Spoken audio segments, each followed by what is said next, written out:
బ్రతికినన్నాళ్ళు నీ భజన తప్పనుగాని మరణకాలమునందు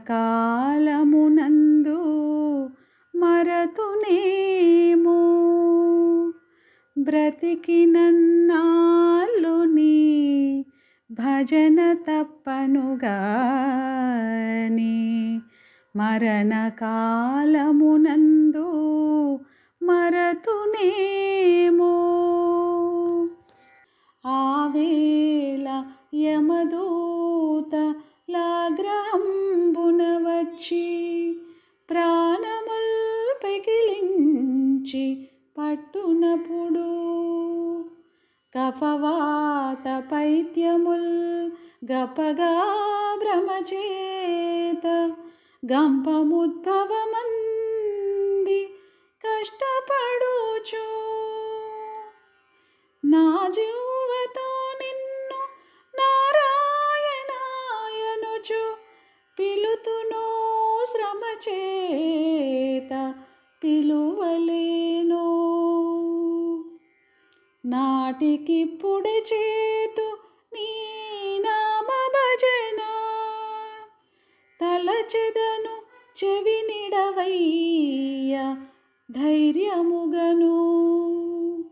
భూషణ వికాస శ్రీ ధర్మపుర నివాస దుష్ట సంహార నరసింహ దురిత దూర. దుష్ట సంహార నరసింహ దురిత దూర.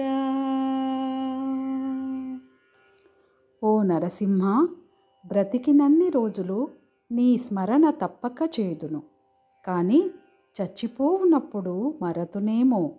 ఎందుచేతననగా మరణకాలమున యమదూతలు కోపముతో వచ్చి ప్రాణములు తీసి పట్టుకొనునప్పుడు కఫవాత పైత్య త్రిదోషములు వృద్ధి పొంది కంగారు చేత వణుకు పుట్టి మరణబాధ చే నిన్ను నారాయణాయని నా నాలుకతో పిలుతునో లేక పిలువలేను. కావున ఆ మృత్యుదినమునకు బదులు భక్తితో నిప్పుడే నిర్భయముగా నీ నామమును స్మరింతును. అడవి పక్షులకెవ్వడాహారమిచ్చెను, మృగజాతికెవ్వడు మేత పెట్టే. వనచరాదులకు భోజనమెవ్వడిప్పించే, చెట్లకెవ్వడు నీరు చేదిపోసే. స్త్రీల గర్భంబున శిశువునెవ్వడు పెంచే, ఫనులకెవ్వడు పోసే పరగపాలు. మధుపాలికెవ్వడు మకరందమునరించే, పశులకెవ్వడొసగే పచ్చిపూరి. జీవకోట్లను పోషింప నీవే కాని వేరే ఒక దాతలేడయా వెదకి చూడా. భూషణ వికాస శ్రీ ధర్మపుర నివాస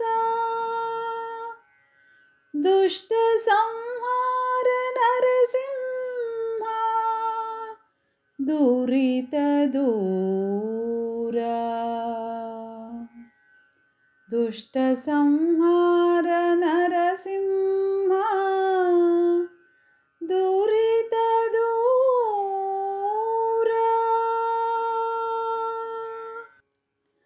ఓ నారసింహదేవా, అడవిలో పక్షులకు తిండి పెడుతున్నదెవరు?